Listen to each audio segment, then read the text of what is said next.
Assalamualaikum warahmatullahi wabarakatuh. Halo kawan-kawan. Oke, kali ini kita akan bahas lagi nih menuju Pilpres 2024 sebab ada yang menarik kawan-kawan.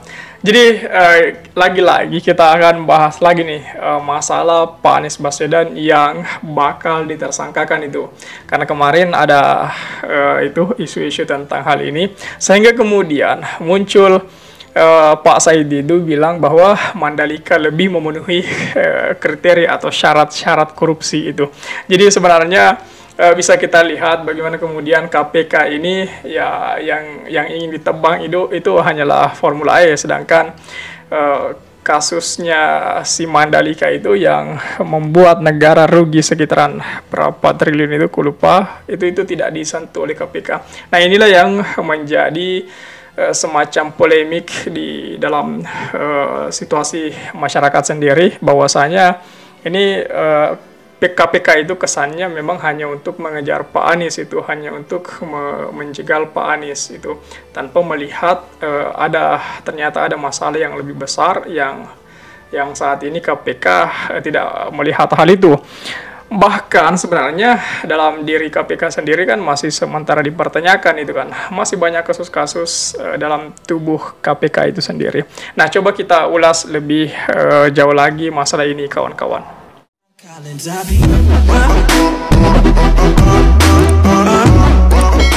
Ya, mantan sekretaris Kementerian BUMN Said Didu angkat suara soal ramai kabar Pak Anies Baswedan akan dijadikan tersangka oleh KPK terkait dugaan kasus Formula E Jakarta, kawan-kawan. Pak Said Didu belak-belakan menyebut bahwa sirkuit Mandalika yang akhir-akhir ini diketahui mengalami kerugian imbas mengadakan MotoGP dan World SBK lebih memenuhi syarat terjadinya tindak korupsi itu. Jadi Pak Said Didu itu bilang bahwasannya itu ndak usah gali terus itu Formula E, sesekali lirik juga itu si MotoGP itu, sirkuit Mandalika itu, apa hal yang terjadi di sana sehingga kemudian dapat merugikan negara. Jelas ada sedikit permainan di wilayah itu yang seharusnya harus secepatnya ditangani oleh KPK itu. Nah, Didu itu mengungkapkan demikian karena menurutnya dalam melihat suatu indikasi tindak korupsi bisa dilihat dari syarat atau unsur. Tindak korupsi bisa dilihat dari syarat atau unsur korupsi itu sendiri.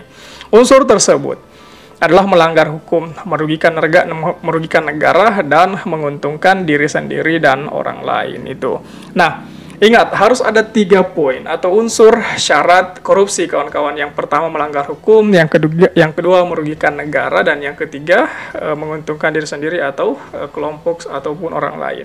Nah, atas dasar itu, lanjutnya dibandingkan Formula E Jakarta yang menurutnya memberikan keuntungan, maka Mandalika harusnya lebih diperhatikan oleh KPK terkait dugaan terjadinya korupsi itu. Nah, yang merugikan negara adalah Mandalika, tapi Formula E yang menguntungkan justru dibidik oleh KPK. Ini yang sebenarnya lucu juga ketika kita bahas masalah ini, kawan-kawan. Kenapa ketika Mandalika yang saat ini tengah merugikan negara, tapi sejauh ini belum diusut, itu KPK belum menyentuh hal itu. Malah Formula E yang notabene-nya menguntungkan negara, itu yang diusut. Bahkan kemarin ada pemberitaan itu sudah diaudit oleh BPK sebanyak 3 kali, dan bahkan Pak Anies sendiri bingung, sampai-sampai beliau heran juga. Kenapa? Karena baru ada satu kegiatan yang diaudit sampai 3 kali itu. Harusnya ya mungkin BPK ini yang ingin diaudit itu Mandalika, tapi mungkin dia lihat kejauhan, maka dari itu ya audit Formula E aja, itu yang dekat-dekat. Jadi itu mungkin BPK berpikir seperti itu atau gimana, itu kita bisa berspekulasi liar masalah itu.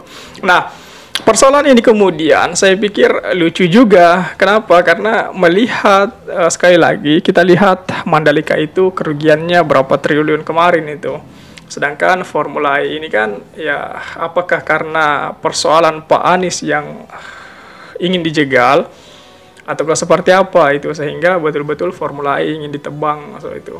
Nah, kemudian lucu juga kemarin ketika Formula E digelar, itu Pak Anies tidak diundang, padahal Pak Anies yang buat dan mati-matian mengadakan acara atau kegiatan itu, Mandalika itu, yang tadinya mempersulit proses pembuatan Mandalika, tiba-tiba datang, tetapi yang membuat itu malah justru tidak diundang itu, malah yang mempersulit yang menikmatinya.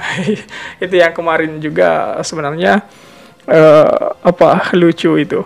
Nah, sehingga kemudian ketika pada saat itu Gais Khalifah selaku juru bicara Pak Anies atau juru kampanye Pak Anies itu bilang, ya mereka itu pengecut ketika tidak mengundang Pak Anies, karena Pak Anies adalah kita lekat sekali dengan Formula E itu. Nah, kita lanjut di sini kawan-kawan. Bahwa sebelumnya Denny Indrayana menyebut Pak Anies bakal segera dijadikan tersangka oleh KPK. Ia mengungkapkan demikian karena menurutnya cawe-cawe Jokowi dan kekuasaan menunjukkan ada upaya penjagalan terhadap Anies Baswedan. Menurut Pak Denny, fenomena-fenomena politik yang terjadi beberapa waktu terakhir menunjukkan gelagat penjagalan oleh penguasa ke Pak Anies benar-benar ada itu. Setelah KPK 19 kali ekspos, ini pemecah rekor, seorang anggota DPR menyampaikan Anies segera ditersangkakan. Semua komisioner sudah sepakat, makin terbaca kenapa masa jabatan para pemimpin KPK diperpanjang MK 1 tahun untuk menyelesaikan tugas memukul lawan oposisi dan merangkul kawan koalisi sesuai pesanan kuasa status quo. Itu seperti itu yang diungkapkan oleh Pak Denny itu. Nah, karenanya Pak Denny menyebut sangat mungkin Pak Anies akan segera ditetapkan sebagai tersangka oleh KPK. Itu. Nah, Kabak Pemberitahuan KPK Ali Fikri menegaskan kasus Formula E yang disebut bakal jadi alasan ditetapkannya Pak Anies sebagai tersangka belum masuk tahap penyidik, katanya. Sejauh ini masih pada tahap penyidikan. Itu. Tapi mereka juga tak akan tanggapi pernyataan yang berbasis asumsi dan persepsi. Sekalipun mereka hargai itu sebagai suatu hak kebebasan berpendapat. Mereka penegak hukum tetap bekerja tetap lurus dan tak terpengaruh pernyataan dan intervensi politis dari pihak yang terlibat dalam pertarungan politik di luar KPK. Ya, seperti itu jelas dari Pak Ali, yaitu. Jadi saya pikir ini sekali lagi kawan-kawan, ketika kita membahas masalah dunia balap di Indonesia ini, Formula E dan MotoGP, jelas sirkuitnya itu sampai sejauh ini masih menjadi pembicaraan hangat itu.